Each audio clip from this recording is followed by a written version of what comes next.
first you need to make sure that your flat iron is nice and heated up. One of the worst things you can do is try working with a flat iron that isn't all the way heated up. And you really need to experiment with settings.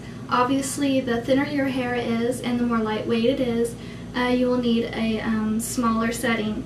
Mine goes from 5 to 25, and considering that my hair is quite thick, I go all the way up to 25. I find that the quicker you can use the heat, the results are better, and you can apply less heat in the long run on your hair. Since heat is so damaging, you do want to make sure that you don't take a very long time applying the heat to your hair. So with that said, I'm going to go ahead and pin up some of my hair. Because another thing you want to do is try working in the smallest amount of hair that you can. It will make it the results faster, and in the long run it'll just be a quicker process.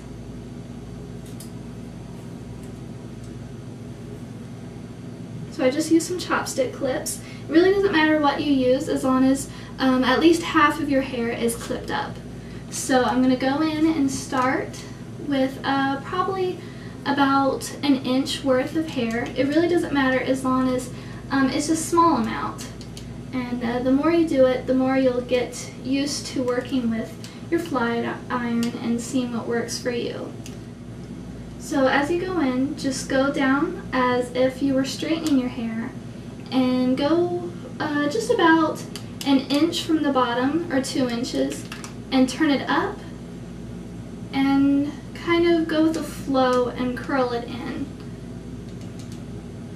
You might find that it curls a little too much at times.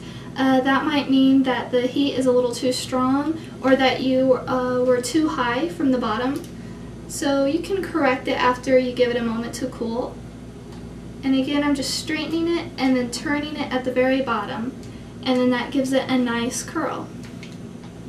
So it's kind of like a mixture between straightening and curling your hair with a flat iron. I find that flat irons are actually pretty nifty when it comes to styling hair, because you can do a variety of things with them. So again, I'm just taking a small amount of hair and I'm straightening it. This just gives it a smoothness all the way down until you finally just turn it up, and then bring it in and just kind of follow that flow of the curl. And just continue the process. Straighten and then curl in and just pull, kind of going towards your face. And then it does just kind of a half curl, and that's your goal, is the half curl. Now to create a Pageboy, in this method, you really can't do it with very long hair. Again, you can't do it with very short hair either. You really do need about shoulder length hair, or it just becomes a different style. It's not so much a Pageboy anymore. If say you have low back length hair, it would still be pretty, but it wouldn't be a Pageboy.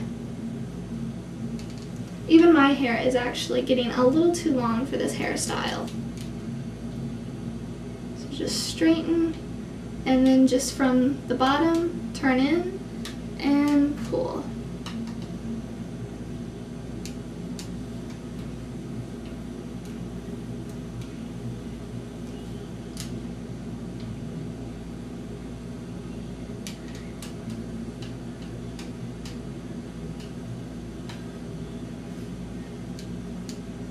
And it's good when you can blend the whole sections like this. And just continue all the way around.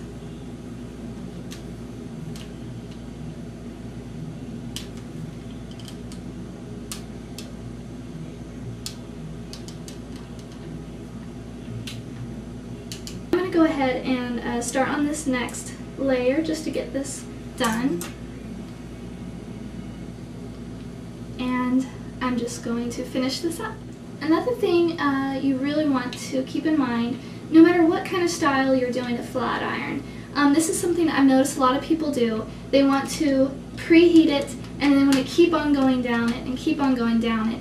And not only is that needless, and takes up more time, it really is damaging to the hair. I find just doing slow movements is just as sufficient, but also less damaging to the hair and gets it done quicker even though it seems longer. See, done. I didn't have to do it 3 or 4 times. I find that really is just unnecessary and again damaging. As you're straightening or curling, you might want to take a comb to the hairs before you straighten it, just because it'll smooth out the layers before you take the flat iron to it.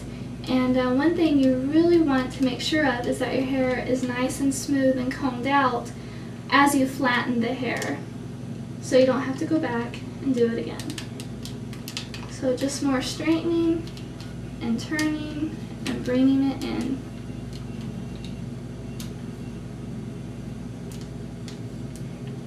I'm going to go ahead and finish this up, and I will see you guys in a minute. Now that I have all of it curled, when you get to the bang section, there's a variety of things you can do. You can just turn it into a peekaboo wave by giving it that peekaboo shape. It's something you have to just kind of fiddle with, and I don't really have a special technique as much as I really do just play with the curling iron or flat iron and use it to do the shape.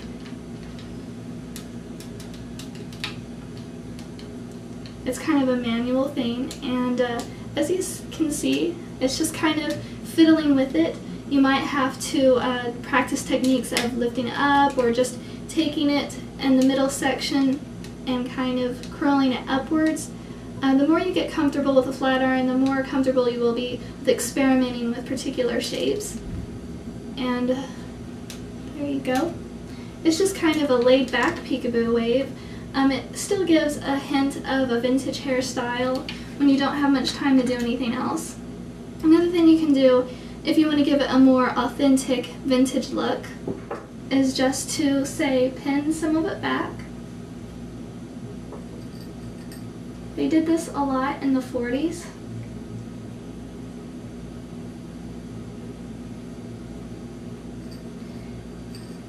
And like I said, you could either play with the peekaboo wave on one side, and you can even pin part of it back to give more of that, or to enhance that look. And just pin it underneath, kind of like that. Or you can turn it into a victory roll, or a pompadour. Or if you're just having difficulty altogether, a lot of the teenagers back then would just kind of pull it down and then turn it into a round shape. You can even use hairspray or gel to kind of give it this shape a little bit more. And just pin it behind your ear and pull the rest of the hair over top of it.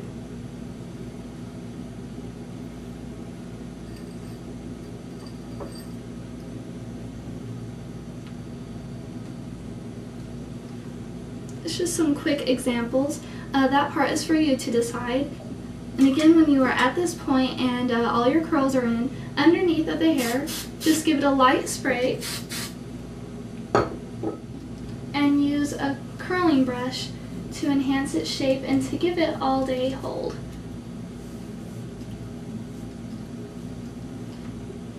The straight iron did the work for you, but the curling brush is just smoothing in the hairspray and giving it overall hold.